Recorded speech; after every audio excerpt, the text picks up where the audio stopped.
स्वामी विवेकानंद जयंती पर विशेष कार्यक्रम। स्थान सरस्वती उच्चतर माध्यमिक विद्यालय गोटेगांव। मंच संचालन, मंच सज्जा स्वामी विवेकानंद का चित्र, दीपक माल्यार्पण की व्यवस्था। दृश्य 1 कार्यक्रम का शुभारंभ माइक पर आती हैं अंजना दीक्षित। सुप्रभात आदरणीय प्रधानाचार्य महोदय, सम्मानित शिक्षकगण और प्रिय भैया बहनों, आज हम सभी यहाँ स्वामी विवेकानंद जी की जयंती और राष्ट्रीय युवा दिवस मनाने के लिए एकत्रित हुए हैं। आइए सर्वप्रथम स्वामी विवेकानंद जी के चित्र पर माल्यार्पण और दीप प्रज्वलन के साथ इस कार्यक्रम का शुभारंभ करते हैं। प्रधानाचार्य कमलेश तिवारी मंच पर आते हैं और दीप प्रज्वलन करते हैं। सभी शिक्षक और छात्र का उच्चारण करते हैं। दृश्य 2 प्रधानाचार्य का उद्बोधन।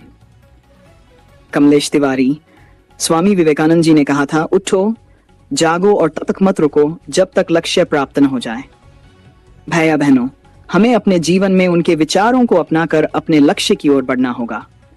वे हमेशा कहते थे कि एक विचार को पकड़ो, उसे जियो और पूरे मन, मस्तिष्क और शरीर को उसी में लगा दो। यही सफलता का मार्ग है।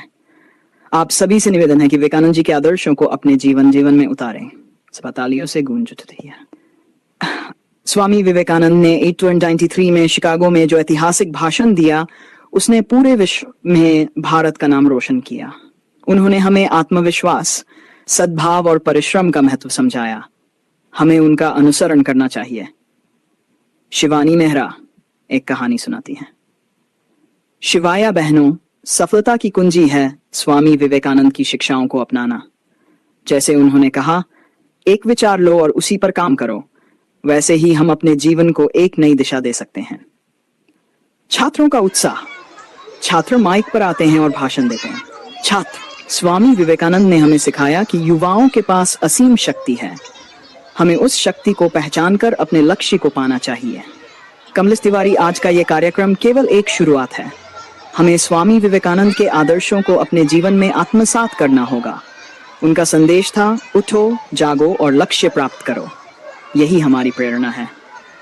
अंजना दीक्षित धन्यवाद ज्ञापन कर। दीक्षित, सभी का धन्यवाद। आप सभी से निवेदन है कि इस प्रेरणा को अपने जीवन में अपनाएं।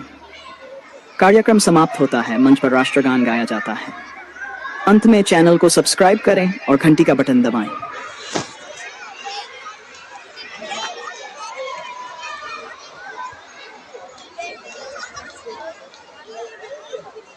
स्वामी विवेकानंद जी जब पूरे भारत का भ्रमण कर रहे थे, तो पूरे भारत का भ्रमण करने के बाद वो अंत में पहुंचे कन्याकुमारी। कन्याकुमारी में समुद्र में स्थित एक शिला पर बैठ के उन्होंने 3 दिन और 3 रात ध्यान किया।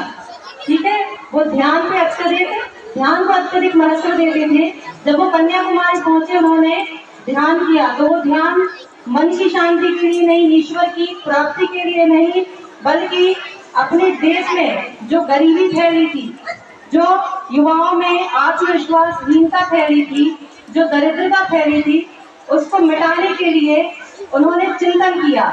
कहाँ पर बैठ के किया? समुद्र में स्थित एक शिला के ऊपर बैठ के उन्होंने चिंतन किया कि हम अपने देश के युवाओं को कैसे आत्मविश्वास से भरपूर करो। इस विचार को लेकर स्वामी विवेकानंद जी ने संपूर्ण भारत का भ्रमण किया। इसके बाद